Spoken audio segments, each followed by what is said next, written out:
नमस्कार बच्चों, आज हम पढ़ेंगे कक्षा 9वीं का हिंदी पाठ 4 जाबिर हुसैन। उन्होंने लिखा है, आपके पाठ का नाम है सावले सपनों की यादें। पाठ का नाम क्या है? सावले सपनों की यादें। मतलब जो सपने थे वो बहुत ही क्या थे? सावले थे, अच्छे थे, उनकी कुछ यादें। ये किसने लिखा था? जाबिर हुसैन। ये कौन सा भाग है? गद्य भाग है। तो आप याद रखना कि गद्य भाग में हमेशा लेखक होते हैं और पद में हमेशा क्या होते हैं? पद भाग में कवि। तो इसके लेखक कौन थे? सावले सपनों की याद के जाबिर हुसैन। हम पहले जाबिर हुसैन के बारे में पढ़ते हैं। जाबिर हुसैन का जन्म सन 1945 में गांव नौनोही, राजगीर जिला, नालंदा, बिहार में हुआ था। देखो 1945 में उनका जन्म हुआ था। उनके गांव का नाम था नौनोही, राजगीर। कौन से जिले में आता है? नालंदा। और कौन सी जगह? बिहार में। वे अंग्रेजी भाषा व साहित्य के प्राध्यापक रहे। प्राध्यापक मतलब क्या थे? वो प्रधानाचार्य थे। कौन सी भाषा? अंग्रेजी भाषा और साहित्य। सक्रिय राजनीति में भाग लेते हुए 1977 में मुंगेर से बिहार विधानसभा के सदस्य निर्वाचित हुए। अब इनका राजनीति में भी बहुत अच्छा योगदान था। तो 1977 में जो मुंगेर के अंदर विधानसभा थी उसके अंदर सदस्य बने और मंत्री बने। क्या बन गए? मंत्री बने। सन 1995 में बिहार विधान परिषद के सभापति बने। बिहार में जो विधानसभा परिषद था उसके सभापति बने। जाबिर हुसैन हिंदी, उर्दू, अंग्रेजी तीनों भाषाओं में समान अधिकार के साथ लेखन करते थे। लेखन मतलब लिखते थे, हिंदी में भी, उर्दू में भी और अंग्रेजी में भी। उनकी तीनों हिंदी रचनाओं में जो आगे है, डोला बीबी का मज़ार, अतीत का चेहरा, लौंगा, एक नदी रेत भरी प्रमुख है। ये इनकी हिंदी में क्या है? रचनाएं हैं। अपने लंबे राजनीतिक सामाजिक जीवन के अनुभव में उपस्थित आम आदमी के संघर्षों को उन्होंने अपने साहित्य में प्रकट किया। ये अपने साहित्य में क्या करते थे? जो एक आम आदमी वो अपने जीवन में क्या क्या संघर्ष करता है उनके बारे में लिखते थे। संघर्षरत आम आदमी और विशिष्ट व्यक्तित्व पर लिखी गई उनकी डायरिया होती है ना, जो हम डायरी लिखते हैं, दैनिक डायरिया, वो डायरियों में लिखते थे। चर्चित प्रसंगित हुई। जाबिर हुसैन ने डायरी विधा में एक अभिनव प्रयोग किया जो अपनी प्रस्तुति शैली और शिल्प में नवीन है। अब हम पढ़ते हैं इस प्रस्तुत पाठ के बारे में। प्रस्तुत पाठ जून 1987 में प्रसिद्ध पक्षी विज्ञानी सालिम अली की मृत्यु के तुरंत बाद डायरी शैली में लिखा गया संस्मरण है। ये किससे लिया गया है? डायरी से। किसने लिखी थी? जाबिर हुसैन ने। किसके बारे में लिखा है? जून 1987 में एक प्रसिद्ध पक्षी विज्ञानी थे, मतलब चिड़ियाओं के विज्ञानी थे। कौन? सालम अली। उनके बारे में। सालम अली की मृत्यु के उत्पन्न दुख और अवसाद को लेखक ने सावले सपनों की याद में रूप में व्यक्त किया। और उन्होंने क्या नाम दे दिया? जब सालम अली की मृत्यु हुई तो जब वो दुख अवसाद था उनको उन्होंने किस नाम से लिखा? सावले सपनों की याद के रूप में। सालिम अली का स्मरण करते हुए लेखक ने उनका व्यक्ति चित्र प्रस्तुत किया। उनका व्यक्ति चित्र मतलब सालम अली कैसे थे, कैसे दिखते थे, उनको पक्षी के प्रति कितना प्रेम था, उस बारे में उन्होंने लिखा। यहाँ भाषा की रवानी और अभिव्यक्ति की शैली दिल को छूती है और जो उन्होंने भाषा व्यक्त की है, लिखी है, वो हमारे दिलों को क्या करती है? छूती है। तो हम इस पाठ के बारे में पढ़ते हैं। सावले सपनों की यादें। सुनहरे परिंदों के खूबसूरत पंखों पर सवार सावले सपनों का एक हुजूम मौत को खामोश वादी की तरफ अग्रसर है। अब सुनहरे परिंदे मतलब चिड़िया, परिंदे खूबसूरत मतलब बहुत सुंदर पंखों वाले कौन थे? उनके ऊपर सवार जो सावले सपनों की यादें थी, उनका एक हुजूम मौत की और क्या हो गया? खामोश वादी की तरफ अग्रसर हो गया। मतलब उनकी मृत्यु हो गई, वो खामोश हो गए। कोई रोक टोक सके क्या? कहाँ संभव है? कोई मर जाता है तो हम उसको रोक टोक सकते? नहीं ना। कहाँ संभव है? तो उनको भी हम रोक नहीं सके। इस हुजूम में आगे आगे चल रहे हैं सालिम अली। हुजूम का मतलब होता है बेटा कोई मर जाता है जब उनके पीछे चलते हैं वो लोग। तो इस हुजूम में आगे आगे कौन थे? सालम अली।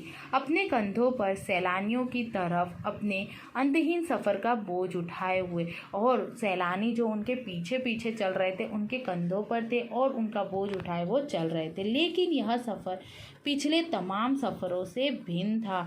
लेकिन यह जो सफ़र था वो दूसरे सफ़रों से जो यात्रा की थी उनसे अलग था। क्यों?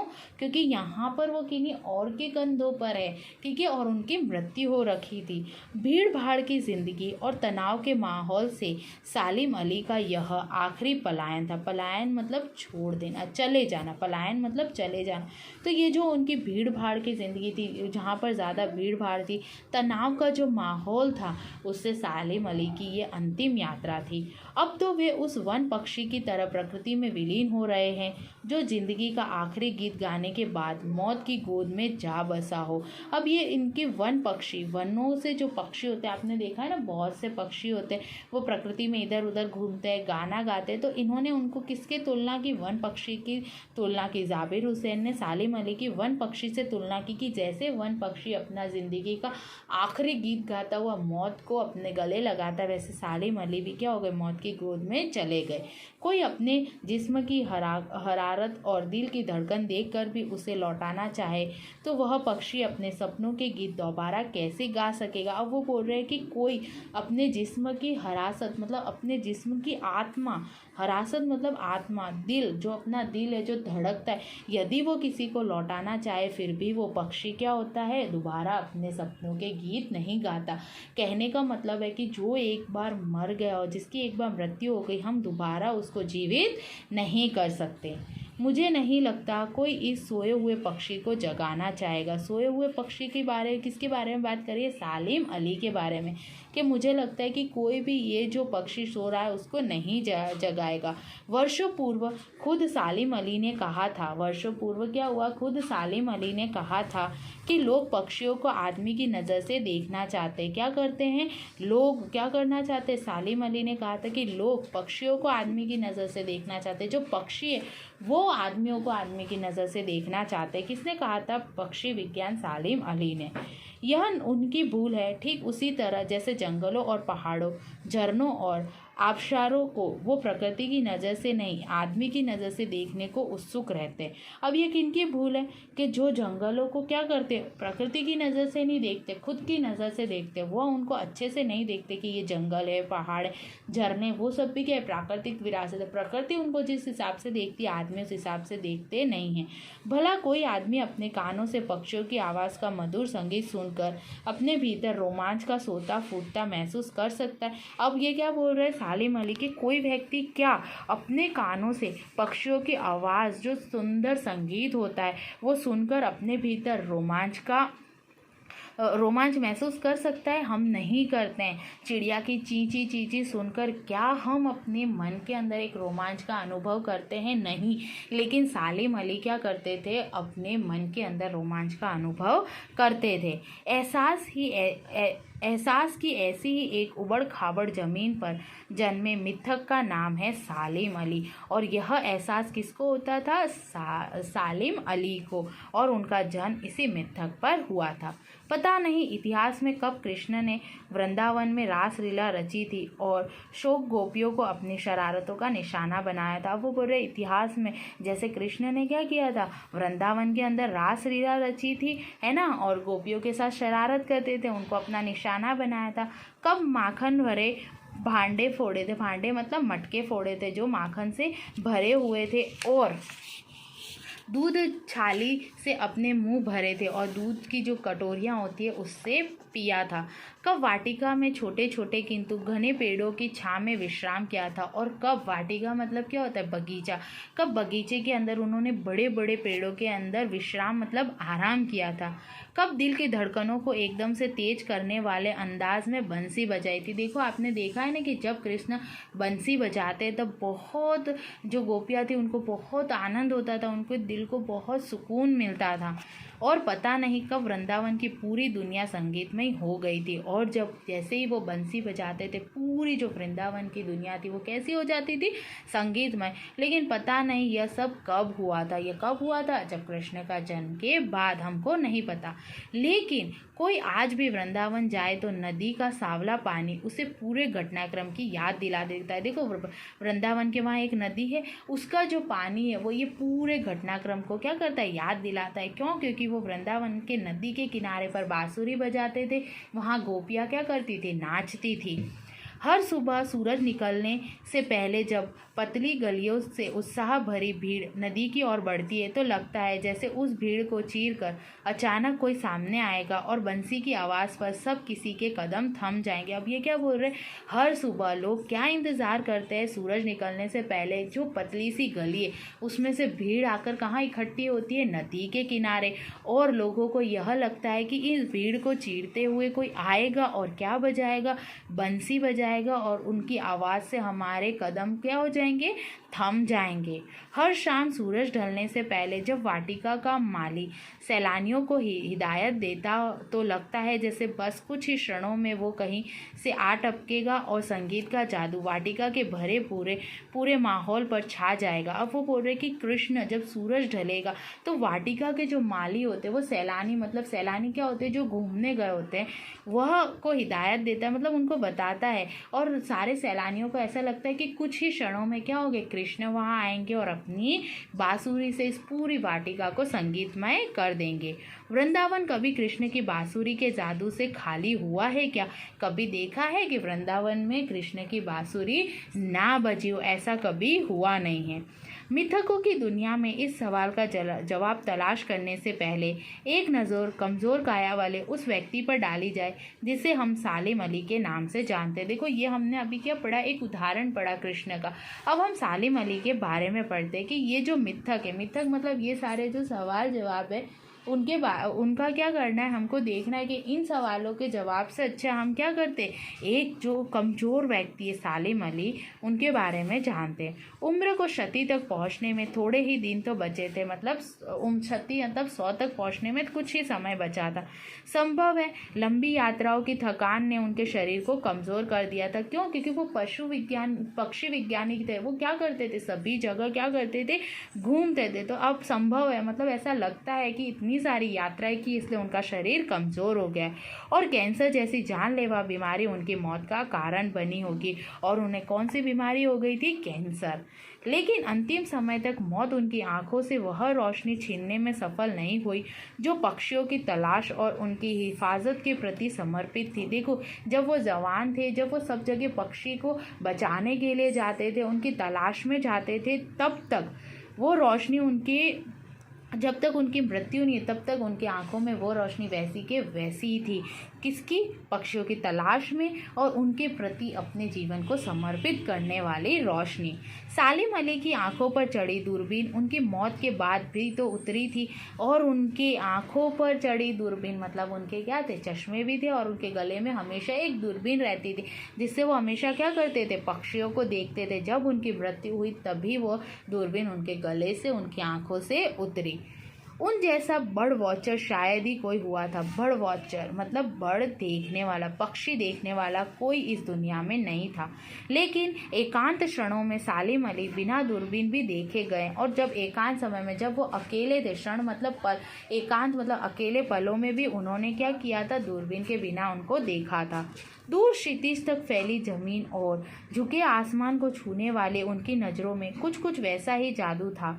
देखो अब ये क्या हो रहा है, दूर क्षितिज मतलब बहुत दूर, क्या है, ज़मीन फैली हुई थी और आसमान, और क्या हुआ, झुके हुए आसमान, मतलब उनकी नज़रें इतनी तेज़ थी कि वो आसमान में भी दूर तक देख सके थे।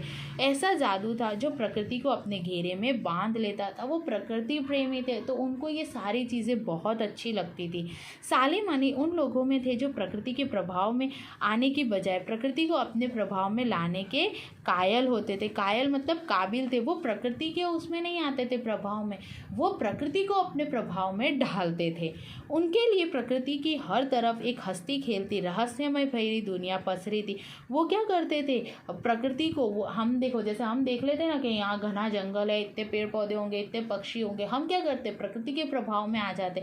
वो प्रकृति को अपने प्रभाव में लाते थे। वो एक हंसती खेलती, उनको है ना, प्रकृति हमेशा एक हंसती खेलती रहस्यमय दुनिया लगती थी। कभी भी उन्होंने ये नहीं सोचा कि इधर ये होगा वो होगा, उनके लिए वो क्या, एक रहस्यमय दुनिया थी।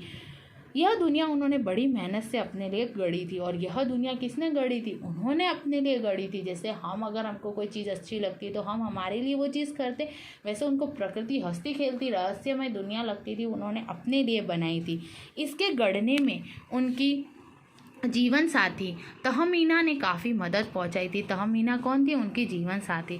तहमीना स्कूल के दिनों में उनकी सहपाठी रही थी। क्या थे? स्कूल के दिनों में उनकी मित्र थी। अपने लंबे रोमांचकारी जीवन में ढेर सारे अनुभवों के मालिक सालिम अली ने एक दिन केरल की साइलेंट वैली को रेगिस्तानी हवा के झोंकों से बचाने का अनुरोध लेकर चौधरी चरण सिंह से मिले थे। अब देखो ये बड़े रोमांचकारी जीवन, उनके जीवन में बहुत रोमांच था, तो उनके जो अनुभव थे वो लेकर वो किसके पास गए? चौधरी चरण के पास। कहाँ? केरल में एक जगह है साइलेंट वैली।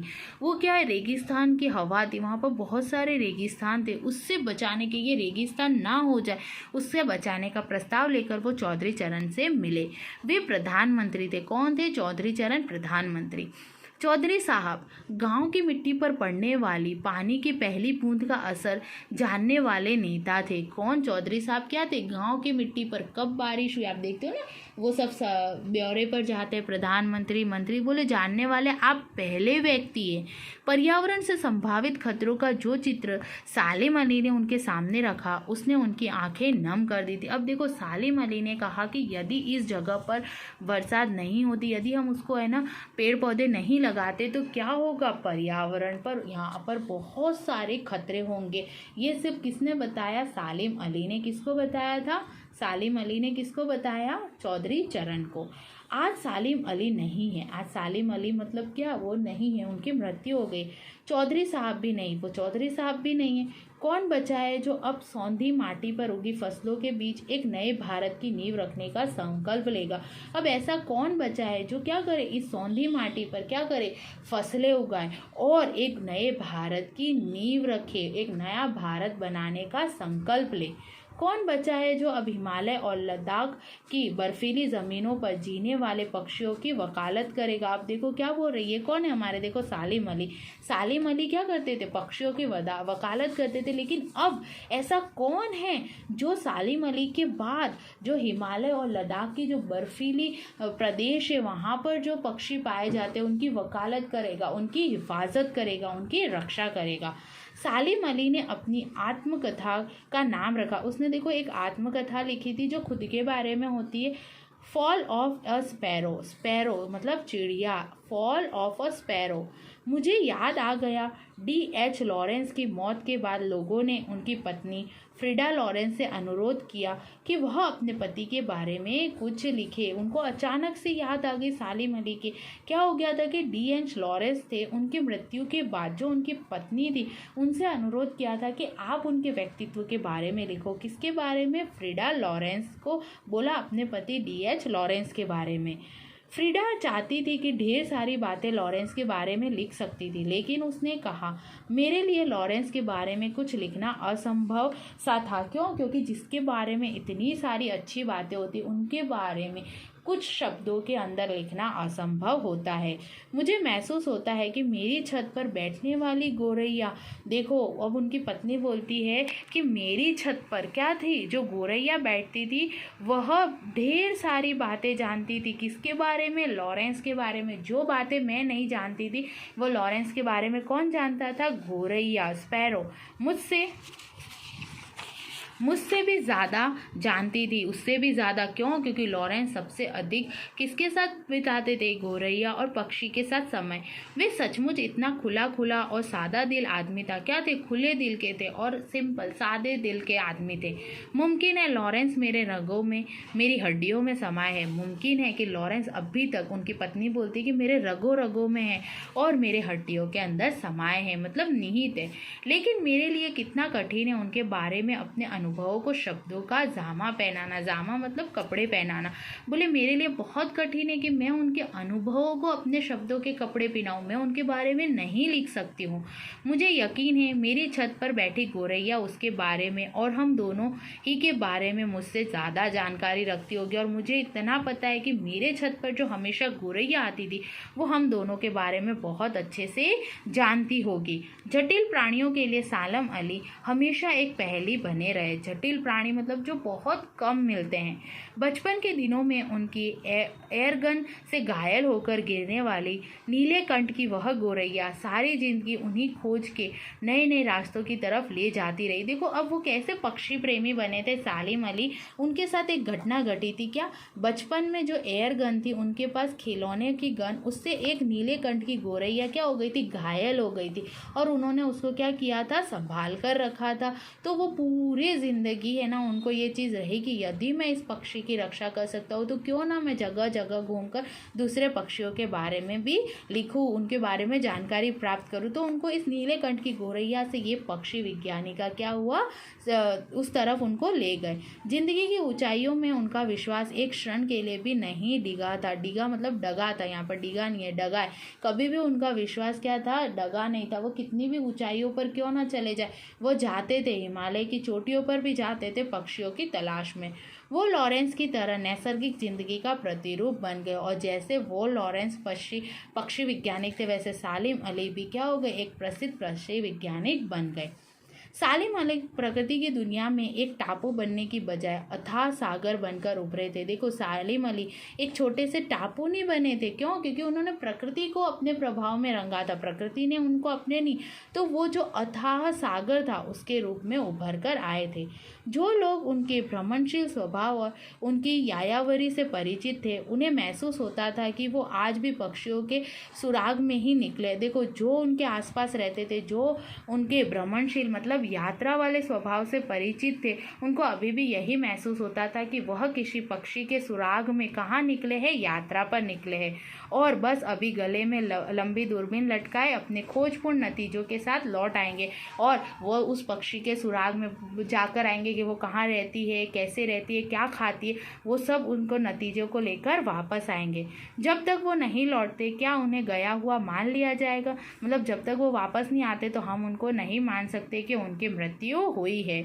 मेरी आंखें नम हैं। सालिम अली तुम लौटोगे ना? फिर जाबिर हुसैन क्या कहते हैं, मेरी आंखें नम है मतलब मुझे रोना आ रहा है, मेरी आंखों में पानी है। क्या सालिम अली तुम वापस आओगे ना?